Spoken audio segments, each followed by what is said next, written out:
Indrajit study point में आप सभी का स्वागत है। चैप्टर 8 इतिहास, महिलाएं, जाति एवं सुधार, भाग 4, जिसमें हमें पढ़ना है कहां से? गुलामगिरी से। तो चलिए बिना समय गंवाए शुरू करते हैं गुलामगिरी। निम्न जाति नेताओं में ज्योतिबराव फुल्ले सबसे मुख्य नेताओं में से एक थे। जो ज्योतिबराव फुल्ले थे ये सबसे प्रमुख नेताओं में से एक थे। 1827 में जन्मे ज्योतिराव फुल्ले ने ईसाई प्रचारकों द्वारा खोले गए स्कूलों में शिक्षा पाई थी और इन्होंने ईसाई धर्म का जो प्रचार करता था उस स्कूलों में शिक्षा प्राप्त की। बड़े होने पर उन्होंने जाति आधारित समाज में फैले अन्याय के बारे में अपने विचार व्यक्त किए। उन्होंने ब्राह्मणों के इस दावे पर खुलकर हमला बोला कि आर्य होने के कारण वे औरों से श्रेष्ठ हैं। वे आर्य होने के कारण, क्योंकि वो ईसाई धर्म में पढ़े थे, इसलिए बोल रहे हैं वे आर्य होने के कारण वे सभी धर्मों से श्रेष्ठ हैं, सभी धर्मों से अलग हैं। अगर आपने लाइक सब्सक्राइब नहीं किया है तो कर लो, शेयर जरूर करना, किसी न किसी खास दोस्त को जरूर करना। मैं जानता हूं कि आप क्लास 8 में हो तो आपके कोई ना कोई तो दोस्त होंगे, चाहे आप किसी भी लेवल में पढ़ाई कर रहे हो, अपने दोस्त को शेयर जरूर करना। फुल्ले का तर्क था कि कौन फुल्ले? ज्योतिराव फुल्ले का तर्क था कि आर्य विदेशी थे जो उपमहाद्वीप के बाहर से आए थे। मैंने बोला था ना, आर्य लोग विदेशी थे। यहाँ पर लिखा भी है कि आर्य विदेशी थे जो उपमहादेश से बाहर, मतलब देश के बाहर से आए थे, मतलब इस एशिया के बाहर से आए थे। उन्होंने इस मिट्टी के असली वारिस आर्यों के आने के पहले यहाँ रह रहे मूल निवासियों को हराकर उन्हें गुलाम बना लिया था। जब आर्यों ने अपना प्रभुत्व स्थापित कर लिया तो वे पराजित जनता को निम्न जाति वाला मानने लगे। फुल्ले के अनुसार उच्च जातियों का उनकी जमीन पर और सत्ता पर कोई अधिकार नहीं है, और जितने भी उच्च जाति हैं उनके जमीन और सत्ता पे उनकी कोई अधिकार नहीं है। ये ज्योतिराव फुल्ले का कहना था। यह धरती यहाँ के देशवासी लोगों की है, यहाँ के देशवासियों की है, कथित निम्न जाति के लोगों की है। और कहा जाए तो निम्न लोग जो अछूत जिसको बोला जा रहा है, और शूद्र और अछूत, इन्हीं लोगों की ये धरती है, ये देश है। फुल्ले ने दावा किया कि आर्यों के शासन से पहले यहाँ स्वर्ण युग था। स्वर्ण युग मतलब सतयुग। तब योद्धा किसान जमीन जोतते थे। मराठा देहात पर न्याय संगत और निष्पक्ष तरीके से शासन करते थे, और जितने भी यहाँ के मराठे लोग थे ये शासन करते थे। उन्होंने सुझाव दिया कि शूद्रों, यहाँ पर सतयुग की बात नहीं, स्वर्ण युग की बात हो रही है, जो सच्चे पे आधारित हो। उन्होंने सुझाव दिया कि शूद्रों मतलब श्रमिक जाति और अशूद्र का मतलब होता है अछूत। जिसे यहाँ पे लिखा गया है, शूद्र मतलब श्रमिक जाति, अशूद्र अति शूद्र जो अछूत हैं, अछूत को जातीय भेदभाव खत्म करने के लिए संगठित होना चाहिए, और जो श्रमिक जाति क्षुद्र और अक्षुद्र हैं, अति शूद्र, उन दोनों जातियों को संगठित होना चाहिए। क्यों? इस भेदभाव को, जातीय भेदभाव को खत्म करने के लिए। फुल्ले द्वारा स्थापित किए गए सत्यशोध समाज नामक संगठन ने जातीय समानता के समर्थन में मुहिम चलाई, और इनके द्वारा सत्यशोध समाज नामक संगठन बनाया गया जो जातीय समानता के समर्थन में एक मुहिम चली, एक आंदोलन चला, जिसमें देखते हैं स्तोत्र 3 में क्या लिखा है। मैं यहाँ और तुम वहां, मैं यहाँ और तुम वहां। फुल्ले उच्च जाति नेताओं के उपनिवेशवाद विरोधी राष्ट्रवाद के भी आलोचक थे। जैसे मैं यहाँ पर दे रहा है, वे उपनिवेशवाद और विरोधी राष्ट्रीयवाद के भी आलोचक थे। उन्होंने लिखा था, क्योंकि उन्हें उपनिवेशवाद और विरोधी राष्ट्रीयवाद इन दोनों के पक्ष पे कुछ ना कुछ तो लिखा ही था। ब्राह्मणों ने अपने धर्म की वह तलवार छिपा ली है जिसने लोगों की संपन्नता का गला काट दिया है, और अब वे देश के महान देशभक्त बने घूम रहे हैं।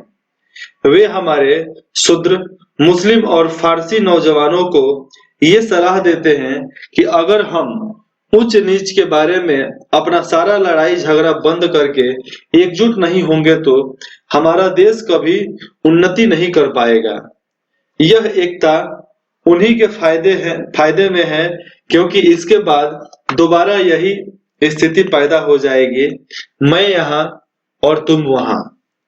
अगर यहाँ के शूद्र, अति शूद्र, मुस्लिम और फारसी नौजवान अगर एक नहीं होंगे तो इस देश की डेवलपमेंट कतई नहीं होने वाली है, कभी नहीं होगी। इसीलिए प्रधानमंत्री श्री नरेंद्र मोदी जी ने सारे लोगों को एकजुट करके आत्मनिर्भर भारत के संगठन चलाया और आत्मनिर्भर भारत बनाने के लिए मुहिम छेड़ दी। इसी वजह से बहुत लोगों की दिक्कत है।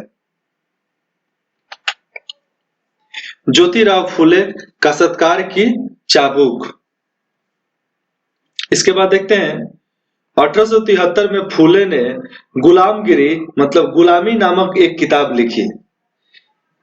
इससे लगभग 10 साल पहले अमेरिकी गृह युद्ध हो चुका था, जिसके फलस्वरूप अमेरिका में दास प्रथा खत्म कर दी गई थी।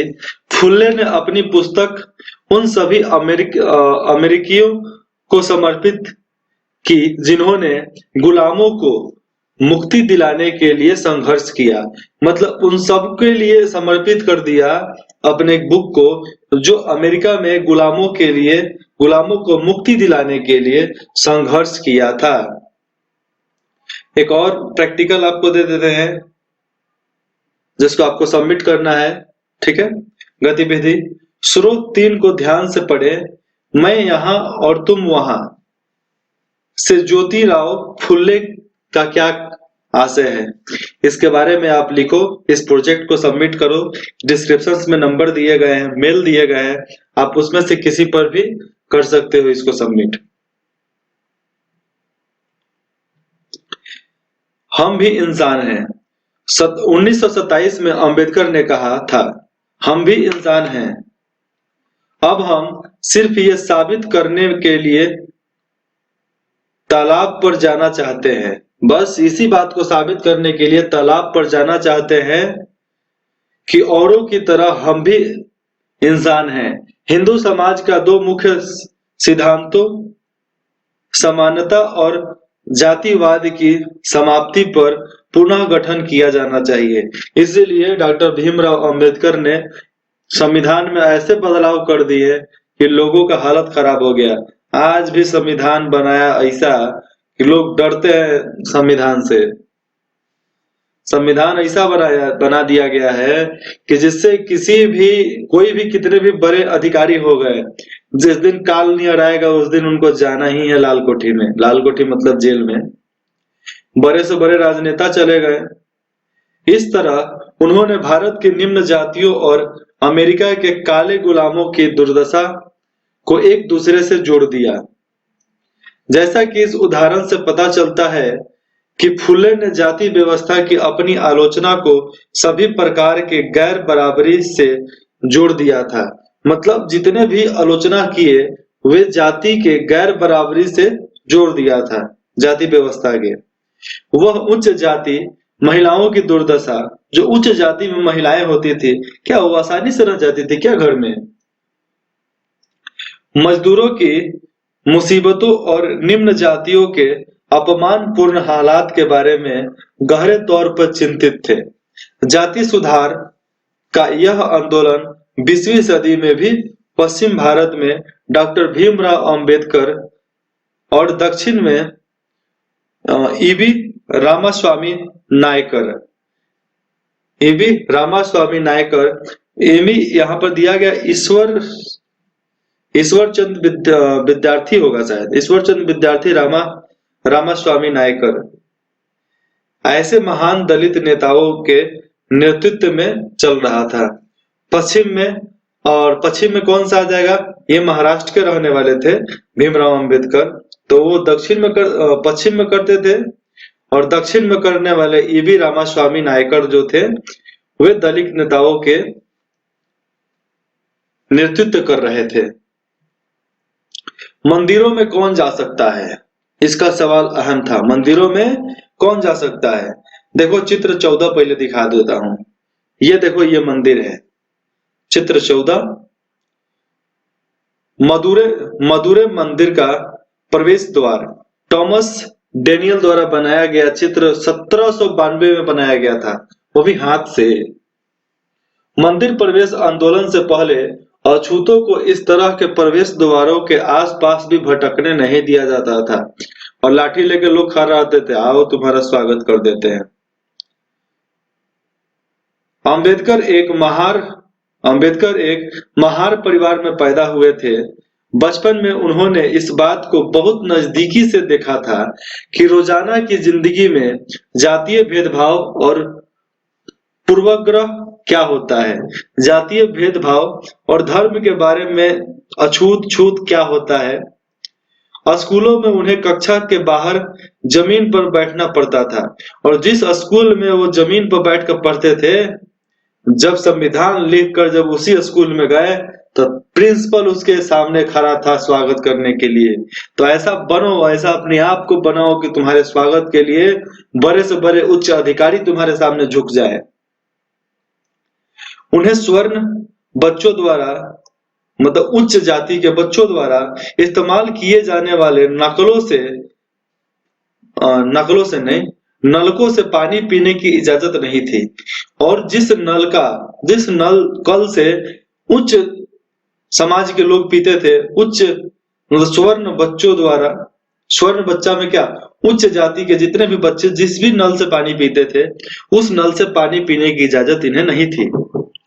स्कूल की पढ़ाई पूरी करने के बाद उन्हें उच्च अध्ययन के लिए, बड़े तौर पे सीखने के लिए, पढ़ाई के लिए अमेरिका जाने हेतु फेलोशिप, यहाँ पर अभी फेलोशिप है लेकिन आज उसको बोलते हैं स्कॉलरशिप, मिल गई थी। ठीक है। 1919 में भारत लौटने पर उन्होंने समकालीन समाज में उच्च जाति सत्ता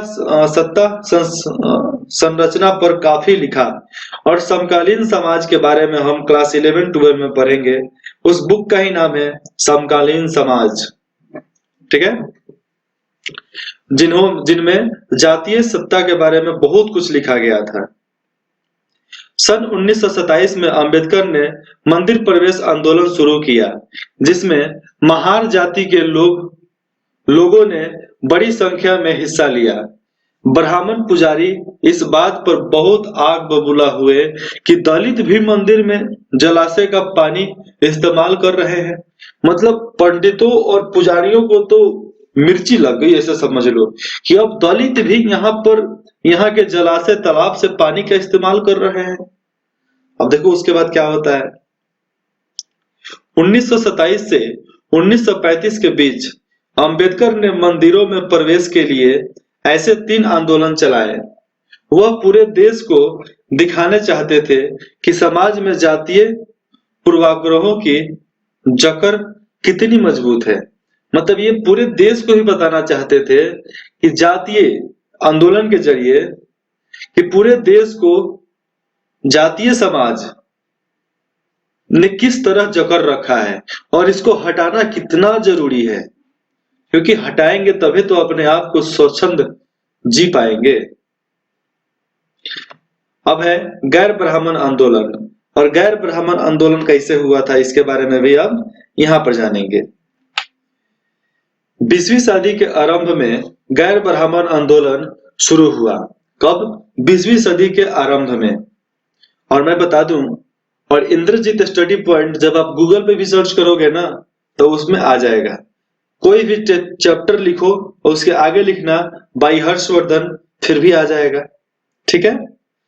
और ऐसे यूट्यूब पे भी आप सर्च कर सकते हो इंद्रजीत स्टडी पॉइंट, और उस पे जाकर प्लेलिस्ट सर्च करो, उसमें आपको मिल जाएगा। कि कौन सा अपने क्लास के अनुसार आप चुन सकते हो उसमें से। 20वीं सदी के आरंभ में गैर ब्राह्मण आंदोलन शुरू हुआ। यह प्रयास उन गैर ब्राह्मण जातियों का था जिन्हें शिक्षा, धन और प्रभाव हासिल हो चुका हो। मतलब उन जातियों का था जिन्हें शिक्षा, धन और प्रभाव हासिल है, मतलब शक्ति हासिल है। उनका तर्क था कि ब्राह्मण तो उत्तर से आए उन आर्य कर्मचारियों के वंशज है, और कर्मचारी नहीं, आक्रमणकारियों, आर्य आर्य आक्रमणकारियों के वंशज हैं, जिन्होंने यहाँ के मूल निवासी देसी द्रविड़ नस्ल, जो यहाँ के देसी नस्ल है, देसी नस्ल को हराकर दक्षिणी भूभाग पर विजय हासिल की। उन्होंने सत्ता पर ब्रह्मवादी दावे को भी चुनौती दे दी। कौन? गैर ब्राह्मण आंदोलन का जो स्वामी था, ईवी रामास्वामी नायकर, परियार है ये, परियार थे, ठीक है। परियार के नाम से प्रसिद्ध, इनको परियार, इनका उपनाम परियार था। परियार के नाम से प्रसिद्ध ईवी रामास्वामी नायकर एक मध्यवर्गीय परिवार में पले बड़े थे। आज जान लेते हैं ईवी रामास्वामी का पूरा नाम तो जान लेना। तो चलिए मैं पूरा नाम इनका बता देता हूँ। ईरोड वेंकटप्पा रामास्वामी नायकर। क्या? ईरोड वेंकटप्पा रामास्वामी नायकर। अगर इसके बारे में आप गूगल पे सर्च करोगे ईवी रामास्वामी नायकर का पूरा नाम क्या है, तो वहां पे आपको लिखा मिल जाएगा ऐसा। अपने प्रारंभिक जीवन में वे सन्यासी थे और उन्होंने संस्कृत शास्त्रों का गंभीरता से अध्ययन किया था।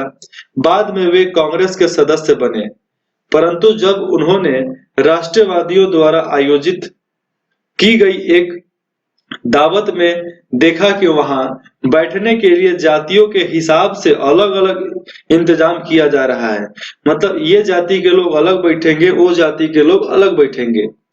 उन्होंने हताश होकर पार्टी छोड़ दी। इस दावत में निम्न जातियों और उच्च जातियों के लिए अलग अलग बैठने का इंतजाम किया गया था।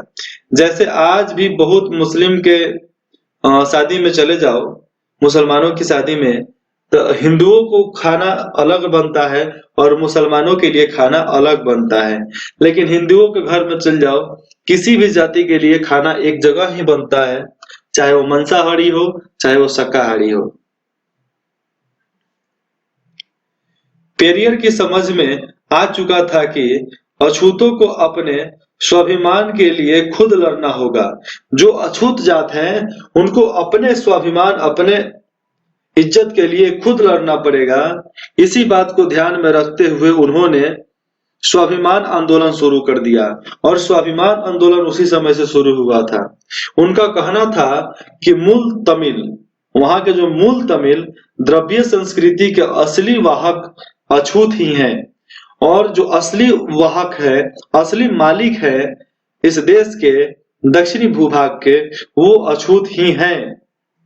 उन्हें ब्राह्मणों ने अपने अधीन कर लिया है। उनका मानना था कि सभी धर्मों के नेता, सभी धर्म के नेता और मुखिया सामाजिक विभाजनों और असमानता को ईश्वर प्रदत्ता मानते थे। मतलब ईश्वर ने हमें प्रदान किया है, ईश्वर हमें दे रहा है, वैसे मान लेते थे। कौन? धार्मिक नेता, मुखिया समाज और विभाजन करने वाले असामान्यता, बस यही मानते थे कि ईश्वर का देन है। इसलिए सामाजिक समानता के लिए सभी धर्मों से अछूतों को खुद मुक्ति पानी होगी, और सभी धर्मों से अगर मुक्ति पाना है अछूतों को, तो अपनी मुक्ति खुद पानी होगी, किसी दूसरे ने नहीं देने वाला, कोई दूसरा नहीं देगा।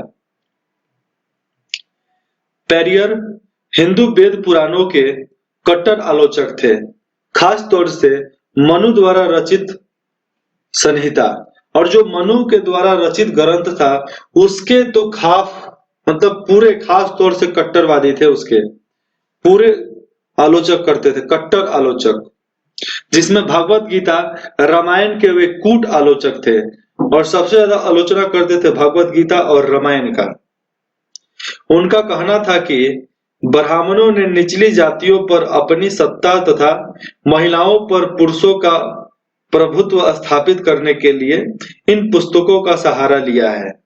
और निचले जाति पर, चाहे ब्राह्मणों ने निचले जाति पर सत्ता जमाने के लिए महिलाओं पर पुरुषों का प्रभुत्व स्थापित करने के लिए ही इस पुस्तकों का सहारा लिया गया है। और मैं बता दूं, धर्म के बारे में धर्म का चल रहा है तो धर्म के बारे में बता देता हूं। धर्म कुछ नहीं है, धर्म कुछ नहीं है। धर्म क्या है? एक तरह से घर का आदर है, घर का संस्कार है, वही धर्म है।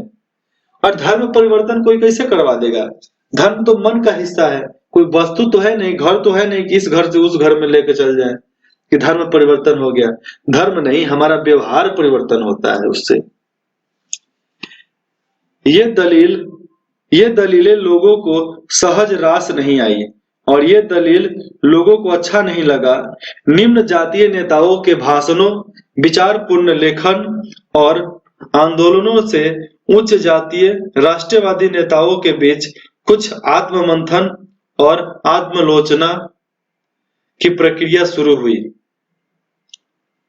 उन लोगों के बीच में अलग ही कूट बुद्धि चलने लगी, अलग ही प्रकार का चाल विचाल, खल बिखल का बात सोचने लगे, करने लगे।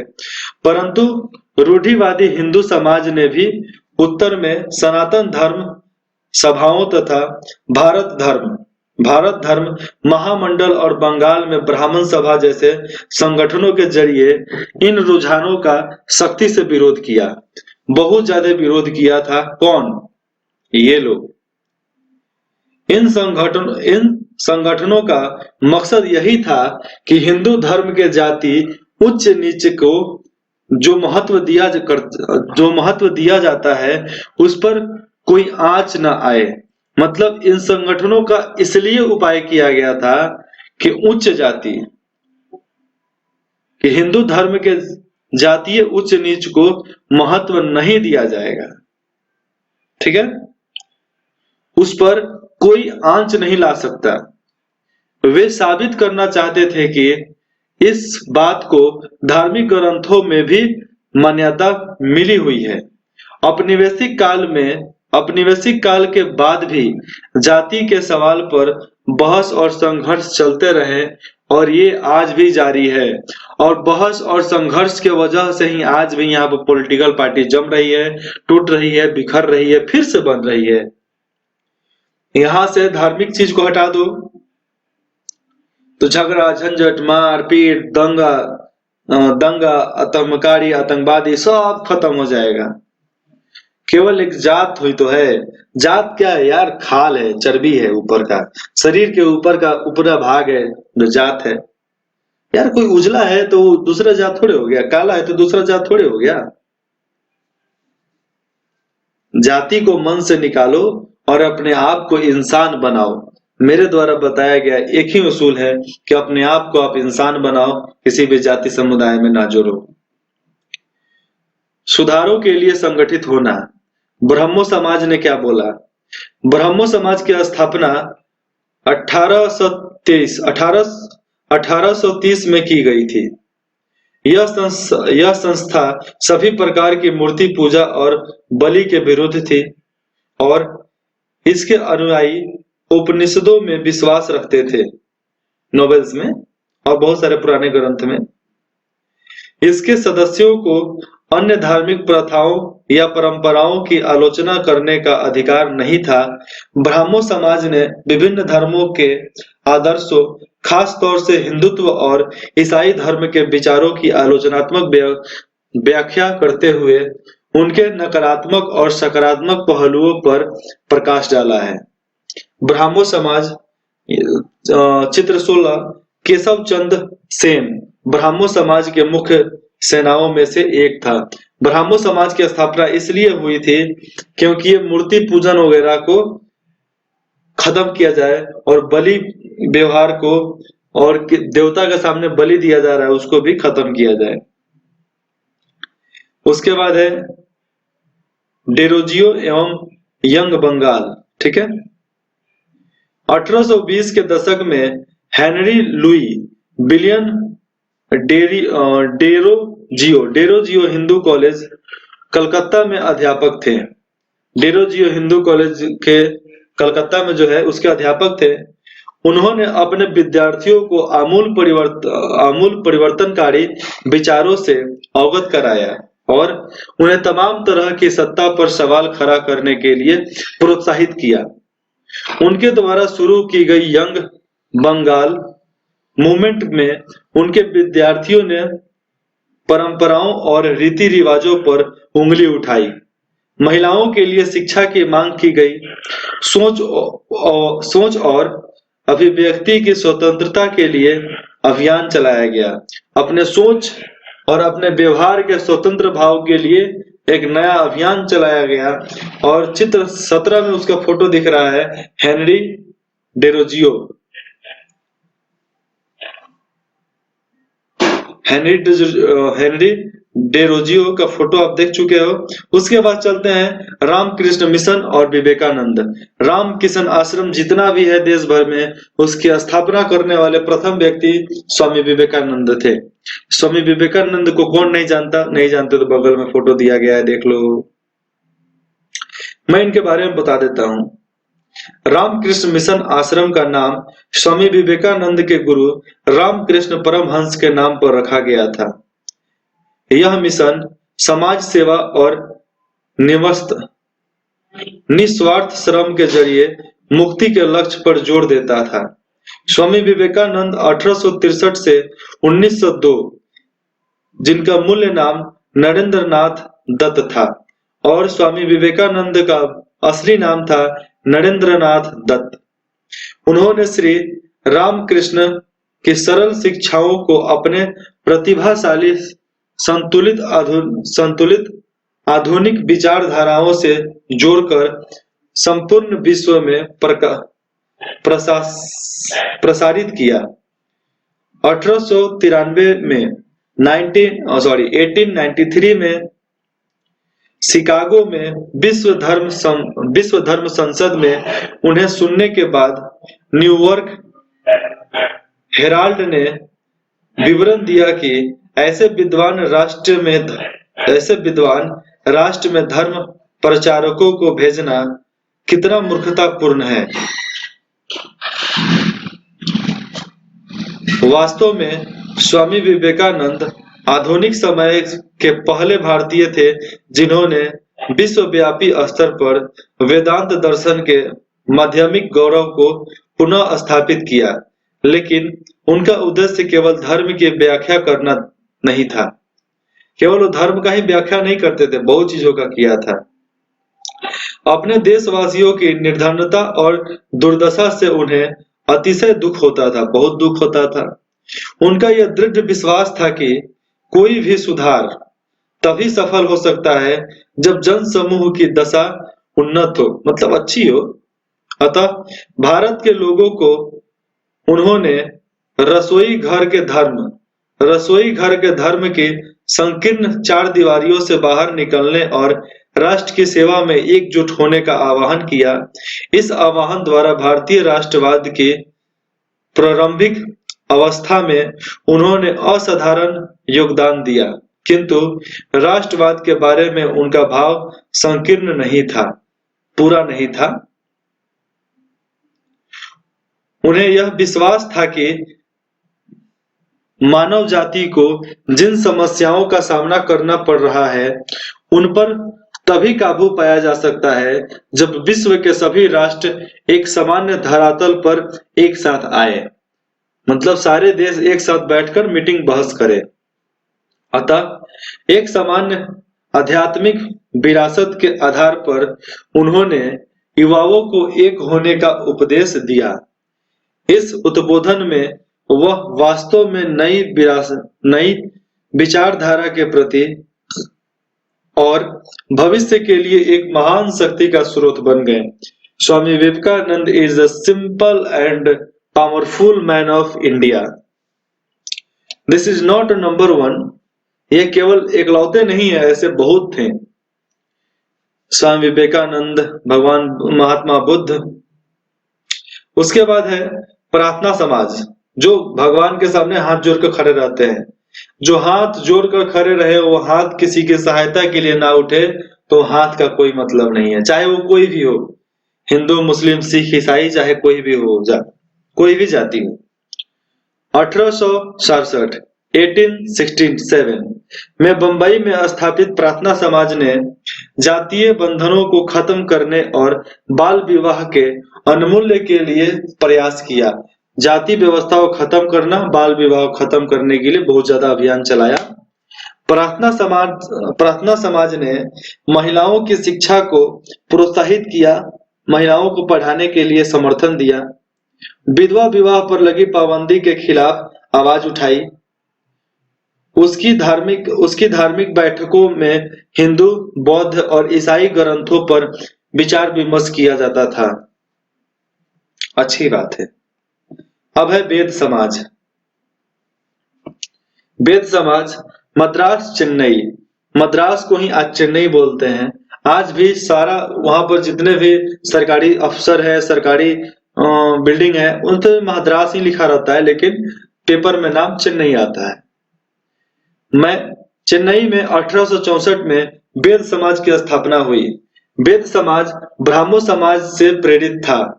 वेद समाज ने जातीय भेदभाव को समाप्त करने और विधवा विवाह तथा महिला शिक्षा को प्रोत्साहित करने के लिए काम किया। इसके सदस्य एक ईश्वर के अस्तित्व में विश्वास रखते थे, ईश्वर में, भगवान में विश्वास रखते थे। अब यहाँ पर 13 कोटि भगवान है यहाँ पे हिंदुओं में। उन्होंने रूढ़िवादी हिंदुत्व के अंधविश्वासों और अनुष्ठानों की सख्त निंदा की थी। और इन्होंने रूढ़िवादी हिंदुत्व की निंदा की, अंधविश्वासों की निंदा की, ढोंग का निंदा किया और तंत्र मंत्र का निंदा किया। अलीगढ़ आंदोलन। सैयद अहमद खान, कौन? सैयद अहमद खान द्वारा 1875 में अलीगढ़ में खोले गए मोहम्मडन एंग्लो ओरिएंटल कॉलेज को ही बाद में अलीगढ़ मुस्लिम विश्वविद्यालय के नाम से जाना गया, जहां मुसलमानों को पश्चिमी विज्ञान के साथ साथ विभिन्न विषयों की आधुनिक शिक्षा दी जाती थी। अलीगढ़ आंदोलन का शैक्षणिक सुधारों के क्षेत्र में गहरा प्रभाव रहा था। और उसको ये देख लो, सैयद अहमद खान का चित्र 19, इन्होंने ही शुरुआत किया था। इसके बाद देख लेते हैं सिंह सभा आंदोलन। ये देखो बिल्डिंग जो दिख रहा है ना, ये खालसा कॉलेज अमृतसर 1892 में सिख सभा द्वारा सिख आंदोलन के नेताओं द्वारा स्थापित किया गया था। कितना भव्य है और एकदम राजमहल जैसा है। सिखों के सुधारवादी संगठन के रूप में सिंह सभाओं की स्थापना 1873 में अमृतसर से शुरू हुई थी। बाद में 1879 है, हाँ, 1879 में लाहौर में भी सिंह सभा का संगठन किया गया। इन सभाओं ने सिख धर्म को अंधविश्वासों, जातीय भेदभाव और ऐसे आचरण जैसे वे गैर सिख समझती थी से मुक्त कराने का प्रयास किया। उन्होंने सिखों को शिक्षा के लिए प्रोत्साहित किया, जिनमें अक्सर आधुनिक ज्ञान के साथ साथ सिख धर्म के सिद्धांतों को भी पढ़ाया जाता था। और सिख धर्म का सिद्धांत क्या होता है वो सिख की जब किताब पढ़ाएंगे, ग्रंथ, उसमें इसको बताएंगे। ठीक है। काले गुलाम और गोरे बगान मालिक। काले गुलाम और गोरे गुलाम मालिक, इसको बता दो क्या? बता ही देता हूं, 5 मिनट तो लगेंगे। आप यह जान चुके हैं कि ज्योतिराव फुले ने अपनी पुस्तक गुलामगिरी में जातीय उत्पीड़न और अमेरिका में प्रचलित दास प्रथा के बीच किस तरह संबंध स्थापित किया था। क्या आप जानते हैं कि दासता की यह प्रथा क्या थी? मतलब दास प्रथा की यह दासता क्या थी? जानते हो तो इसका प्रोजेक्ट डिस्क्रिप्शन में दिए नंबर पे सेंड कर दो, सबमिट कर दो। जिससे आपको एक सर्टिफिकेट भी मिल जाएगा, मतलब अवार्ड, पुरस्कार मिलेगा आपको। 17वीं शताब्दी में जब यूरोपीय खोजी यात्री और व्यापारी पहली बार अफ्रीका पहुंचे तो उन्होंने गुलामों का व्यापार शुरू कर दिया था। कौन? यूरोपीय लोग। वे अफ्रीका के काले लोगों को पकड़कर अमेरिका ले जाते थे और वहां के गोरे बागान मालिकों को बेच देते थे। उन्हें कपास और अन्य बागानों में काम करना पड़ता था।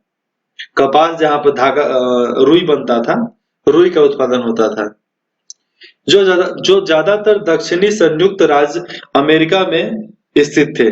आज यूनाइटेड किंगडम, यूनाइटेड स्टेट के नाम से जाना जाता है इंग्लिश में। बागानों में ये गुलाम पौ फटने से लेकर देर रात तक काम करते थे, आधी रात तक काम करते थे। सही ढंग से काम ना करने के नाम पर मालिक उन्हें सजा देते थे, कोरों से पीटते थे और तरह तरह की यातनाएं देते थे। कोड़ा से मारते थे और बहुत सारे सजा देते थे। कभी कभी तो गर्म लोहे से दागा जाता था। बहुत कष्ट होता था बाबा। श्वेत और अश्वेत मतलब उजले और काले, सभी तरह के बहुत सारे लोगों ने संगठित रूप से इस दास प्रथा का विरोध किया। इसी क्रम में उन्होंने 1776 की अमेरिकी क्रांति की भावनाओं का हवाला देते हुए आह्वान किया, अमेरिका वासियों, अपने घोषणा पत्र को देखो, क्या तुम्हें अपनी भाषा भी समझ में नहीं आती? ये उन्होंने बोला। क्या बोला? अमेरिकी वासियों, अपने घोषणा पत्र को देखो, क्या तुम्हें अपनी भाषा भी समझ में नहीं आती? गैटिस वर्ग में दिए गए अपने अत्यंत भाव प्रभावन भाषाओं में अब्राहम लिंकन ने कहा था कि जिन्होंने दास प्रथा के खिलाफ संघर्ष किया है वे लोकतंत्र के प्रथम दर्शक हैं। उन्होंने लोगों से आह्वान किया कि वे नस्ली समानता के लिए कदम उठाएं ताकि धीरे से जनता के द्वारा जनता के लिए सरकार का नाश ना हो। मतलब फिर से बता देता हूं, जनता के द्वारा जनता के लिए सरकार का नाश ना हो। मतलब जनता जिस सरकार को बना रही है वही सरकार जनता के नाश का कारण ना बने, इसका भी ध्यान रखना जरूरी होता था। जैसे में चित्र 21 में है, गुलामों की बिक्री दक्षिणी कैरोलिना अमेरिका 1856। यहाँ संभावित खरीदार नीलामी में अफ्रीका से लाए गए गुलामों की जांच पड़ताल कर रहे हैं। आगे पीछे घुमा कर देख रहे हैं कि चलने फिरने वाला है कि नहीं है। यहाँ पर ये चैप्टर खत्म होता है। फिर से याद करें, यहाँ पर दिया गया है, निम्नलिखित लोगों ने किन सामाजिक विचारों का समर्थन किया था। अब इन सब के बारे में आपको लिखना है। आप चाहो तो यहाँ पर डिस्क्रिप्शन में जो नंबर दिए गए उस पर भी आप इसका आंसर बनाकर सबमिट कर सकते हो, जिसका जवाब चेक करके आपको बहुत जल्द मिल जाएगा। निम्नलिखित में से सही या गलत बताएं। क नंबर, जब अंग्रेजों ने बंगाल पर कब्जा किया तो उन्होंने विवाह, गोद लेने, संपत्ति उत्तराधिकारी आदि के बारे में नए कानून बना दिए। इसके बारे में आप इसको पढ़ो, इसमें आंसर बताओ इसका, दिए कि नहीं दिए? दिए हैं। समाज सुधारकों को सामाजिक तौर तरीकों में सुधार के लिए प्राचीन ग्रंथों से दूर रहना पड़ता था। नहीं, गलत है। सुधारकों को देश के सभी लोगों का पूरा समर्थन मिलता था। 100% नहीं, लेकिन कुछ लोगों का जरूर मिलता था। बाद में सत्याग्रह के साथ में सब काम आए। घ नंबर, बाल विवाह निषेध अधिनियम 1829 में पारित किया गया था। आंसर इसका नो, 1929 में पारित किया गया था। ऐसे मुहिम चलता था, 1800 से चलता था, ऐसी बात नहीं है। आइए विचार करें। 3 नंबर, प्राचीन ग्रंथों के ज्ञान से सुधारकों को नए कानून बनवाने में किस तरह मदद मिली। 4 नंबर, लड़कियों को स्कूल ना भेजने के पीछे लोगों के पास कौन कौन से कारण थे? ठीक है। 5 नंबर, ईसाई प्रचारकों की बहुत सारे लोग क्यों आलोचना करते थे? क्या कुछ लोगों ने उनका समर्थन भी किया होगा? यदि हाँ तो किस कारण? 6 नंबर, अंग्रेजों के काल में ऐसे लोगों के लिए कौन से नए अवसर पैदा हुए जो निम्न माने जाने वाली जातियों से संबंधित है थे? 7 नंबर, ज्योतिराव ज्योतिराव फुले और अन्य सुधारकों ने समाज में जातीय असमानता की आलोचना को किस तरह सही ठहराया? ठीक है, नहीं 8 नंबर है, फुले ने अपनी पुस्तक गुलामगिरी को गुलामों की आजादी के लिए चल रहे अमेरिकी आंदोलन को समर्पित क्यों किया?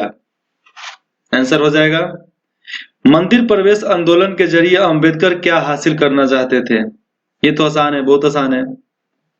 अब है 10 नंबर, ज्योतिराव फुले और रामास्वामी नायकर, ईवी रामास्वामी नायकर राष्ट्रीय आंदोलन की आलोचना क्यों करते थे? क्या उनकी आलोचना से राष्ट्रीय संघर्ष में किसी तरह की मदद मिली? इसका जवाब अपने मन से लिखना है। ठीक है, अगर नहीं लिख पा रहे हो तो फिर से एक बार इस चीज को देख लो, इस पार्ट को। और यहाँ पर ये चैप्टर खत्म। ठीक है, फिर मिलते हैं अगले चैप्टर में अगले पार्ट के साथ। और इंद्रजीत स्टडी पॉइंट में जुड़ने के लिए आप सभी को हमारे और हमारे टीम की तरफ से धन्यवाद। ऐसे ही लाइक, सब्सक्राइब और शेयर करते रहो इंद्रजीत स्टडी पॉइंट को। और पढ़ो भी, पढ़ना भी है, छोड़ना नहीं है।